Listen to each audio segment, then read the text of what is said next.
अरे तू भगवान का अविनाशी अंश है, तेरे को कुछ नहीं चाहिए प्यारे।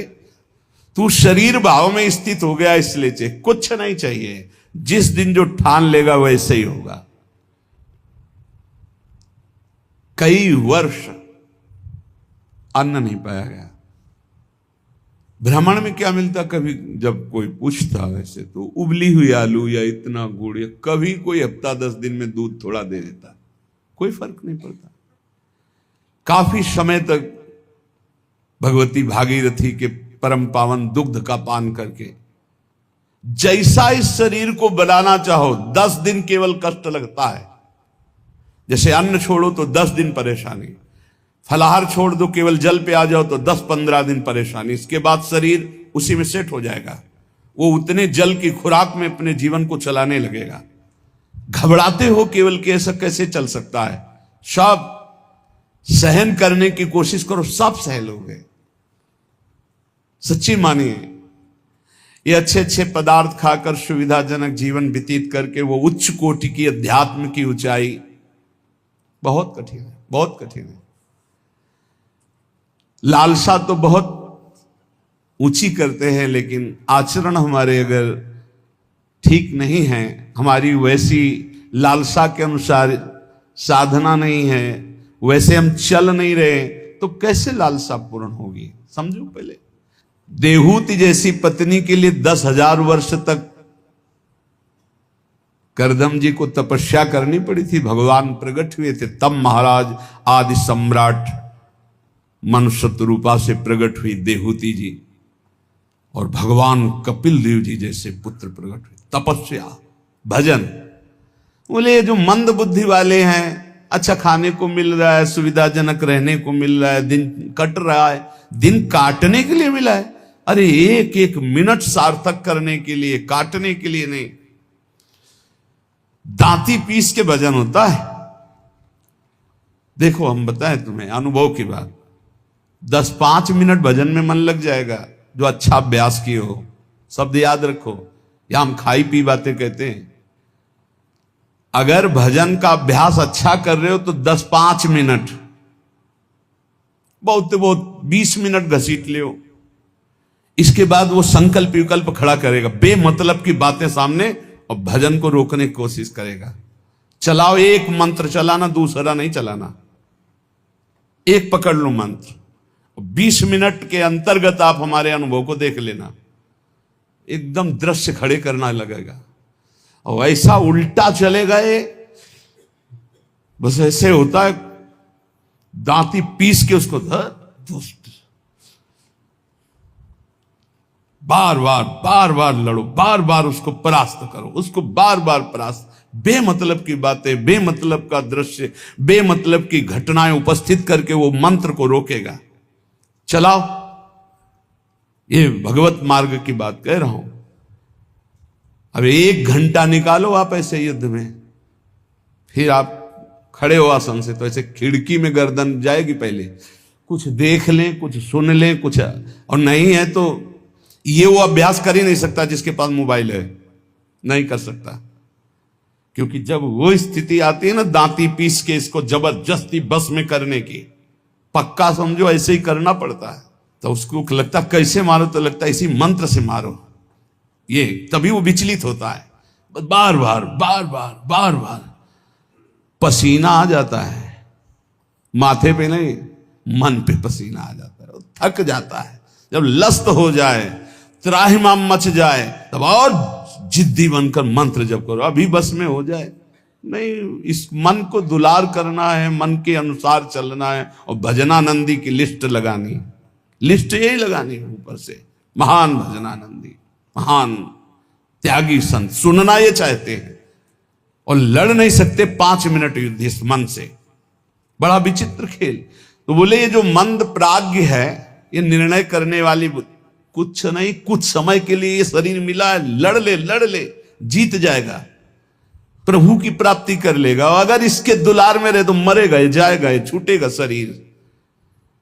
तू अविनाशी, ये विनाशी, तेरे साथ कभी नहीं रह सकता। जो भजन में प्रधान भाव रखे हुए वही उत्तम भाग्य वाले। श्रीपाद कह रहे मंद प्रज्ञास्त एवात्र मंद भाग्यास्त। अगर मंद बुद्धि तो मंद भाग्य, और तीव्र बुद्धि आप भजन के लिए निकले। भजन जब हम देखा कि शून्य जैसा हो गया मन, न मंत्र पकड़े न नाम पकड़े न कुछ नहीं, बस जिद, वो भी जिद्दी है। अरे तूफान को रोक लेना सहज है, हिमालय को उठा लेना सहज है, लेकिन मन को रोक लेना, ऐसा हमने योग वासिष्ठ में पढ़ा है। अब वो शून्य हो गया, जब जिद की शून्य हो गया, ना मंत्र पकड़ रहा है ना कुछ पकड़े, एकदम खड़े हो गए, पद गायन शुरू किया। अब तेरी जरूरत ही नहीं, जोर जोर से पद गायन। ऐसे थोड़ी इस पर ऐसे थोड़ी चढ़े बैठे रह गए, हर समय 24 घंटे चढ़े बैठे। तब वो धीरे धीरे धीरे फिर हाथ उठा दिया। अब वो जब सहयोग करने लगा तब आनंद आने लगा, और जब आनंद में डूबने लगा तो परिपक्व हो गया। फिर उसको थोड़ी देर बहुत विघ्नकारी, अंदर ही अंदर खत्म, न मंत्र में लग रहा है, न नाम में लग रहा है, न एकदम शून्याकार स्थिति। अब हम चलाना चाह रहे मंत्र, वो बिगड़ेल कुछ नहीं सन, और उसके बिना होगा नहीं कुछ। जैसे हमारे बिना वो कुछ नहीं कर सकता, ऐसे बंधन और मोक्ष का कारण मन ही है। इसको बिल्कुल हमको ठीक करना है, दवा खवानी है, इसको दवा खवा के इसको स्वस्थ करना है, तभी हम भगवत प्राप्त होंगे। हमारे बिना ये कुछ नहीं कर सकता, तो इसके बिना भी हम कुछ नहीं कर सकते, क्योंकि यही बंधन और मोक्ष का कारण, इसको ठीक करना ही है। इसलिए लोक चिंता ननो धर्म चिंता न देहगा, श्रीमद वृंदावने राधा कृष्ण भाव भ्रतो मम। श्री वृंदावन में यदि आपको आने को मिला है, सत्संग मिला, धामवास मिल रहा है, अब मन से तुमको निकालनी लोक चिंता ना, नो धर्म चिंता ना देहगा, खाली करो, यही करना है। लोक चिंता नहीं होनी चाहिए, कल क्या होगा, आज का तो काम चल गया, अगला महीना कैसे काम चलेगा, ये अगर चिंता है तो तुम्हें भगवान का भरोसा नहीं है। ये भजन के समय ज्यादा प्रपंच रचेगा, किसका देना है, किसका लेना है, किसने कब 10 साल पहले किसने गाली दी थी, 10 साल पहले, वो सब याद करवाएगा। मन जलेगा, उसने ऐसा क्यों कहा था, उसने तब पकड़ो कि इस समय मंत्र जपने के लिए बैठे हुए, प्रपंच करने के लिए बैठे हुए। नहीं देखो ना, यही करता है। आप जब बिल्कुल एकाग्रता पूर्वक टीवी देखते हुए तो फिर बढ़िया है, फिर कोई परेशानी नहीं। एक कुर्सी में और आदमी बैठा लो, फिर माला ले लो, कोई परेशानी नहीं। ये हम उनकी बात कह रहे हैं जो असंग होकर मंत्राकार वृत्ति कर रहे हैं, उनकी। तब इसकी असलियत समझ में आती कि मन हमारा इस समय दोस्त है या दुश्मन। भजन के एकदम विरुद्ध खड़ा हो जाता है। लोक चिंता, अभी क्रियाओं की भी चिंता करो, भजन हो जाएगा, अभी तो वो करना है, अभी वो करना है। वो जिस समय भजन में बैठो उस समय ये सोच लो कि अगर आसपास आग लग जाए तो भी हम नहीं उठेंगे। आसपास आग लगी हो तो भी नहीं उठेंगे। योगक्षेमम वहाम में हम करने वाले भगवान मुझे उठाए आके या आग को शीतल करें, उनका विषय है। और सच्ची कहते हैं यदि जब चल रहा है तो अग्नि की भी ताकत नहीं कि आपके रोम को झुलसा दे, यदि सत्य भाव में स्थित हो। प्रहलाद जी को आग में झोंक दिया गया, कबीरदास जी को आग में झोंक दिया गया, कुछ नहीं हुआ, क्योंकि आग में जो दायिका शक्ति है वो प्रभु के द्वारा दी गई है, प्रभु ने ही प्रकट की है। पूरी लंका जल गई, हनुमान जी महाराज की पूंछ के बार में भी झुलसन नहीं हुई। क्यों? ताकर दूत अनल जे सिरजा, जरा न सोते कारण गिरजा। बोले उनके दूत हैं जिन्होंने अग्नि का सृजन किया है, अग्नि की रचना की, जिन्होंने अग्नि को प्रकट किया है, अग्नि में जो दायिका शक्ति दी है। लोक चिंता ना, अगर आपको भगवत प्राप्ति करनी है तो तुम्हें कल की चिंता नहीं करनी। अभी वर्तमान में जो कर्तव्य है, भजन, मन को परमात्मा तत्व में लगाना, और शरीर से जो भी क्रियाएं हो, कुछ समय तो ऐसा रखो जो क्रियाहीन भजन हो। शांत, हम तो कहते माला भी मत लो उस समय, ईमानदारी वाला भजन कह रहे हैं। शांत बैठ जाओ, बस केवल आंखों के सामने मंत्र चलाओ, चाहे आंख बंद करके चाहे खुला करके, और बस देखो ये कहां जाता है। जहां जाए फिर इसको दौड़ा के लाओ इसी मंत्र पे, जहां जाए फिर दौड़ा के लाओ बार बार। मंत्राकार वृत्ति 10 मिनट ऐसा साधन करोगे तो कई घंटे के भजन का फल मिल जाएगा। देखते हुए 10 मिनट भजन करोगे तो कई घंटे जप का फल मिल जाएगा। बहुत प्रभाव है मानसिक चिंतन करते हुए मंत्र जपने का। पर उस समय लोक चिंता ना, और ना धर्म चिंता कि अभी हमारा ये कर्तव्य है, उस समय नहीं। और ना देहेगा, अरे बड़ा दर्द हो रहा है, ये दर्द हो रहा है, वो दर्द हो रहा है। तुम्हारे किसी के दर्द तो कभी कभी होता होगा, हमारा दर्द का तो संबंध हो गया है, दर्द से हमारा तो संबंध हो गया है। जैसे तुम्हारा स्वाभाविक कभी बुखार आदि आवे तो शरीर में पीड़ा होती ना, ऐसी हमारे तो रोज बनी रहती है। इसके ऊपर उठे तब कांखना आएगा कि बहुत दर्द हो रहा है, फिर ऐसा आएगा। जितना तुम्हें कांखने पे आता है उतना तो रोज हमें रहता है, उतने का तो अभ्यास है इस शरीर को। उसके ऊपर जब होता है तब पकड़ के चलने की बात आती है। देहगा, और आप सच्ची मानो ऐसी स्थिति में भी गुरु कृपा से, गुरु प्रसाद से जो बैठने की, जो टहलने की, जो चिंतन की दिनचर्या, उस पर कोई फर्क नहीं। वैसे ही देह की भी चिंता नहीं करनी, धर्म की भी चिंता नहीं करनी, लोक की जीवन की भी चिंता नहीं करनी। कूद पड़ो, इस मार्ग में कूद पड़ो, खजाना ही खजाना हाथ में आ जाएगा। श्रीपाद कहते हैं जब कोई ऐसे भजन करता है तब उसके अंदर भावना श्यामा श्याम की जागृत होती है।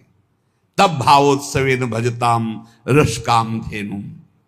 संत वाणी, महापुरुषों का प्रत्येक वचन भगवत प्राप्ति के लिए बहुत अमृतमय सहायक है। कह रहे हैं अंधी करोमि भुवनम बधरी करोमि धीरम सचेतन मचेतनताम नयामि कृत्यम न पश्यति नयेन हितम शृणोति धीमान धीतमति न प्रतिसंदधाति। जो व्यक्ति बात बात पे क्रोध करता रहता है वो अपने भजन को छीण कर देता है, उसका भजन फलदायी नहीं हो पाता। अंधी करोमी, वो अंधा हो जाता है और ऐसे बात बोल देता है, ऐसी क्रिया कर देता है, ऐसी चेष्टा करता है, ऐसा संकल्प बना लेता है, उसका भजन क्षीण हो जाता है।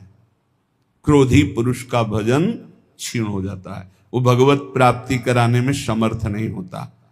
अंधी करोमी भुवनम बधरी करोमी, गुरुजन उसे बोले समझावे तो उसको गुस्सा आ जाएगा, वो बहरा हो जाता है, उनकी बात नहीं सुन, वो अंधा हो जाता है, वो चेतन होते हुए जड़ हो जाता है। बस वो मैं ऐसा कर सकता हूं, मैं ऐसा कर दूंगा, वो अपने परम कर्तव्य को भूलकर अहित की बात बोलना लगता है, गाली गलौज करना। इसलिए बुद्धिमान पुरुष को चाहिए, जो भगवत प्राप्ति करना चाहता है, इस क्रोध रूपी शैतान से बचे। ये आ गया तो ना गुरुजनों की बात सुनेगा, ना देखेगा, ना समझेगा, जड़ जैसा हो जाएगा और बहुत गंदी गंदी बातें बोलने लगे, गाली गलौज, अपराध प्रवृत्ति, हिंसा आदि। जो उपासक भगवत प्राप्ति करना चाहता है इस क्रोध से बचे। क्रोध बहुत ही हानिकारक है। ये बहुत अच्छा रहेगा, बहुत पक्के हो जाओगे। जब घर से निकले तो जन्मभूमि से थोड़ा ही निकले थे कि मन ने डरवा दिया, भोजन कहां करोगे, कौन देगा भोजन का। ये तो अभी तो शुरुआत ही हुई, किसने हमारा साथ ही देना बंद कर दिया, बिल्कुल घबराहट पैदा कर दी। कहां रहोगे, कौन तुम्हारा पालन पोषण करेगा, कौन तुम्हारी रक्षा करेगा, इतने प्रश्न उठा दिए, पर कदम नहीं रोका, खड़े नहीं हुए, भागे। कहीं कोई जग न जाए, कहीं कोई देख न ले, बस भागते गए और उत्तर देते गए मन को, प्रभु जहां जैसे रखेंगे वैसे रहूंगा, प्रभु भूखे रखेंगे तो भूखा रहूंगा, प्रभु अगर पिटवाएंगे तो पिट लूंगा, प्रभु मरवा डालेंगे तो मर जाऊंगा, कदम पीछे नहीं लौटाऊंगा। पता नहीं पूर्व का कुछ होगा ऐसा। वही शब्द पूरे जीवन भर उत्तर देता रहा इस मन को। जब इसने पछाड़ मारने की कोशिश की ता उसको वही उत्तर नहीं, तो कदम आगे बढ़ते चले गए। महासहानि दुखानि सुखान्युन्मादकानि वा। अब कोई दुख नहीं है। क्यों? जैसे अपनी घर आ जाए और पता चले गाड़ी बिगड़ गई तो सुख होगा इस बात का कि गाड़ी को तो बिगड़ना ही था, पर घर आके बिगड़ी ये बहुत हुआ। अच्छा, अगर कहीं रास्ते में बिगड़ जाती तो गड़बड़ हो जाता, फिर पता नहीं अंधेरा हो जाता और हम अपने घर तक नहीं पहुंच पाते। लेकिन कृपा ये हुई कि जब घर दिखाई दिया कि आ गया तो गाड़ी बिगड़ गई तो कोई परेशानी नहीं हुई, अपनी अटैची उतारी, अपने घर आ गए। ऐसे महासुखानी, पक्का विश्वास करो, यदि आप पहले से तैयार रहोगे दुखों से लड़ने के लिए तो आप कभी प्रश्न नहीं करोगे कि हमारे साथ भगवान ऐसा क्यों कर रहे हैं। अगर ये प्रश्न आ गया कि हमारे साथ प्रभु ऐसा क्यों कर रहे हैं, तो ना आप शरणागत हो और ना आप भगत हो। ये प्रश्न भक्त के हृदय में नहीं होते। बहुत बार सुन चुके हो। ये प्रश्न नहीं होते कि आपने दुख क्यों दिया। आज तक किसी भक्त के मुख से ऐसा नहीं निकला, आपने ऐसा क्यों किया, ये प्रश्न नहीं निकला। ये प्रश्न निकलता है जिसकी शरणागति पुष्ट नहीं होती, जिसका आत्मसमर्पण नहीं होता। तो हम पहले से महापुरुष जनों के वाक्यों से पुष्ट करते हैं, यदि आपको अभी शरीर स्वस्थ है तो खूब भजन कर लो, आगे दुख आने वाला है। लिख लो अपने लोगों की क्या भजन साधना है, जो रात दिन दिव्य भजन करते रहे। उनके जाते जाते शरीर में पूज्य पाद उड़िया बाबा जो 18 घंटे पद्मासन, 18 घंटे एक आसन में बैठे, उन महापुरुष के गुदाद्वार में ऐसा चटक गया था। वो जो भी नाम हमें तो याद नहीं है, ये इन नामों में नहीं है जो अभी लिए जाते हैं, गुदा रोग से संबंधित जो बड़ा पीड़ा देने वाला रोग होता है, पर वो होता इन्हीं गुदाद्वार के अंतर्गत, बहुत पीड़ा। पर वो ऐसी स्थिति में भी पद्मासन में अपने आसन में बैठते थे, कोई औषधि प्रयोग नहीं। बोले इसका तो केवल ऑपरेशन होता है, बोले कोई जरूरत नहीं। कई महीने तक पीड़ा देता रहा, फिर गायब हो गया। क्यों? क्योंकि उतना ही प्रारब्ध है। वो जहां अपना कष्ट भुगवा दिया खत्म हो जाएगा, बिना औषधि के खत्म हो जाएगा। हिम्मत रखना। बड़े बड़े महापुरुषों के शरीरों में कष्ट आया है तो पहले से तैयारी कर लो। भला हम कष्ट की तैयारी क्यों कर लें? क्योंकि हमें सुख भोगना है। देखो, जन्मभूमि से 5-7 कोस गंगा जी, नंगे पैर से जाया जाता था गंगा स्नान करने। छोटे छोटे बच्चे थे, साथ जाते, नंगे पैर चलाया जाता, क्योंकि गंगा स्नान करने जाए बड़ा भाव रहता है, पवित्र भाव, जाग साष्टांग दंड। तो ये गर्मी सहते हुए नंगे पैर जा रहे हैं, गंगा स्नान करके फिर नंगे पैर आ रहे हैं। क्यों? क्योंकि गंगा जी पाप हारणी है। पाप नष्ट होगा तो क्या होगा? बोले सुख मिलेगा। सुख की लालसा से इतना कष्ट सह रहे, निर्जला एकादशी रह रहे हैं, एक बूंद पानी नहीं पी रहे, कष्ट सह रहे। ये कष्ट क्यों सह रहे? बोले इससे भगवान की भक्ति मिलेगी, पाप नष्ट होगा, हृदय में शांति सुख मिलेगा, धर्म बनेगा। जानबूझ करके जो कष्ट सहा जाता है, उससे जो जानबूझकर पाप किए गए वो भस्म हो जाते हैं। तो हम पहले से महासहानि दुखानि, भक्ति मार्ग में चलने के लिए पहले से कमर कस लें। हमारा अपमान होगा, हमारे शरीर में असाध्य रोग हो सकता है, हमें कोई भारी संकट विपत्ति घेर सकती है। क्यों? क्या भक्ति मार्ग वाले को ही मिलता है? नहीं, भोगना तो सबको पड़ता है, पर भक्ति मार्ग वाले को तैयारी इसलिए करनी कि लड़खड़ा के रुक न जाए, उसको इस क्षेत्र को क्रॉस ही करना है। इतना सबको क्रॉस करना पड़ता है। जैसे आगे की यात्रा बड़ी सुखद है, पर 1 किलोमीटर बहुत कष्टप्रद है, तो आप पहले तैयारी कर लीजिए जल पी करके खा पी के तैयार कर कि अब हमको 1 किलोमीटर कष्ट में व्यतीत करते हुए दौड़ना है, ऐसे जाना होता है इस मार्ग में। तो खा पी के शास्त्रों का स्वाध्याय करके, सत्संग सुन करके, संतों के चरित्र सुनकर हम परिपक्व होते कि ऐसी भीषण कष्ट की अवस्था में भी मुझे भजन करना है। और भाग पड़ो, रुको मत। देखो, अगर इस मार्ग में तुम्हें जीतना है तो एक जिद्दी स्वभाव बनाना होगा। यह हमारे अनुभव की बात है। बड़े महापुरुषों के जीवन दिनचर्या को देखकर उसी का नकल करने की कोशिश की, अनुसरण करने की कोशिश की कि वैसे ही चलना है। कैसी भी परिस्थिति हो, हमारी दिनचर्या नहीं टूटनी चाहिए, बस आप जीत जाओगे। जरा सा कुछ शरीर में होता है तो कहां है वो, दिखाई नहीं, थोड़ा शरीर अस्वस्थ है। ये विषयी पुरुषों का होता है, ये शब्द विषयी पुरुषों का होता है। भगवत पार्षद साधकों का नहीं होता है, साधकों का नहीं होता है। किसी भी परिस्थिति में अगर जान है तो दिनचर्या है, पकड़ो, हमें ले चलो। नहीं ऐसे चलने लायक नहीं, चलो व्हील चेयर में बैठा लो, ले चलो, ये हमारा टाइम है चलने का, चलाओ। बिल्कुल जिद्दी स्वभाव, किसी की ना सुनना, अपनी दिनचर्या को भगवान मान करके चलना, बस जीत जाओगे, जीत जाओगे।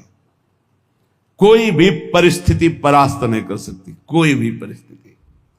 केवल आप बल रखो अंदर भगवान का, और अपनी दिनचर्या को प्रमाद स्थिति में मत देखो। नहीं, ये तो बहुत बड़ी हानि हो जाएगी, मेरे मन को ये प्रमाद करने की आदत बन जाएगी, ऐसा नहीं होगा। हमने बड़े महापुरुषों को देखा है, दिनचर्या भगवान का स्वरूप। कैसी भी परिस्थिति में यदि दिनचर्या को आपने टालना नहीं सीखा तो जीत जाओगे। हम जहां खड़े होते हैं वहीं खड़े होंगे, जिस टाइम खड़े होते हैं उसी टाइम खड़े होंगे, जिस टाइम बैठना उसी टाइम बैठेंगे, जिस टाइम लेटना उसी टाइम लेटेंगे। हर काम घड़ी से होता है, 1 मिनट का अंतर कभी नहीं, तो ऐसे नहीं। लड़ना सीखो, हारना नहीं। बड़ी भीषण गर्मी है, पहली बार सृष्टि में गर्मी पड़ रही है। ये गर्मी कटती थी काशी के घाटों में, जहां नीचे पत्थरों से लपट उठती थी। पीने के लिए बिस्लरी नहीं, गंगाजल, जो ऊपरी तह में गंगाजल खौलता हुआ ऐसा गर्म दिखाई दे। गंगाजल के 2 स्वरूप होते हैं, जैसे सर्दी में ऊपर एकदम ठंडा, नीचे इतना डुबकी लगाओ तो गर्म। अब गर्मी में है ऊपर गर्म, नीचे ठंडा। वो हम लोग वहां रहे तो पूरी प्रक्रियाएं सब पता है। दिन में पंडों की छतुरी और रात में ऐसे बस वही मार्किन जो पहने वही बिछा ले, आग, पसीना पसीना पसीना। ठीक 2 बजे वो दुप दुप वाली घड़ी छोटी, बस सूर्य दिनचर्या, जल्दी विश्वनाथ। अपने जीवन को ऐसा बना लो मजबूत, कोई भी रोग दोष दुख विपत्ति संकट प्रभु के चिंतन से ना हटा पावे। वो देखते हैं, प्रभु देखते मेरे लिए कितना समर्पण है, मेरे लिए अब तो कष्ट है। ऐसा आप आराम से शयन करना सीखे अगर, तो आप साधक नहीं हैं। आज तक कभी चलो सोया जाए ऐसा दिमाग में रख के नहीं लेटा गया है। करवट लिए बैठो, मंत्राकार वृत्ति, सीधे लेटे मंत्राकार वृत्ति। अब जब आ गई नींद, आ गई, अपने समय से फिर उठ गए। हम सोने के लिए नहीं लेटते, हम लेट कर भी भजन करते हैं, भजन के लिए लेटते हैं। हम इसलिए बता रहे हैं कि इसको पकड़ो, यही तुम्हारी लड़ाई है। जब तुम खाली लेटोगे सोने के लिए तो काम वेदना और नाना प्रकार के विषय चिंतन उस समय हावी होंगे।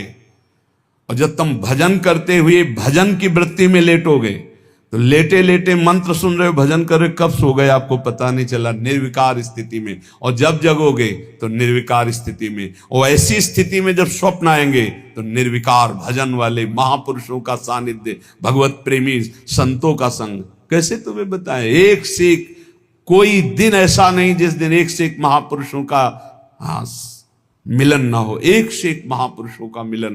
क्यों? भगवान सब रूपों में है, उन्हीं की शरण में, उन्हीं का निरंतर चिंतन है, तो वो अपने भक्त का मनोरंजन करते हैं। भक्तों का मनोरंजन किससे होता है? भगवान से। भक्त जन मनोरंजन भगवान का नाम। तो कैसे मनोरंजन? जैसे आदमी थक जाता है तो बोले अब ये लगाओ थोड़ी देर देखे। तो भक्त को विश्राम देने के लिए भगवान क्या करते? स्वप्न में अपनी दिव्य लीलाएं, कभी किसी भक्त का सानिध्य, कभी वो जगह परमानंद में डूब रहा है, आज तो हमें कबीरदास जी के दर्शन हुए, आज तो हमें महापुरुष के, आज राधा बाबा के एकदम आनंद मगन, आज तो प्रभु देखो कैसी ये लीला दिखाई।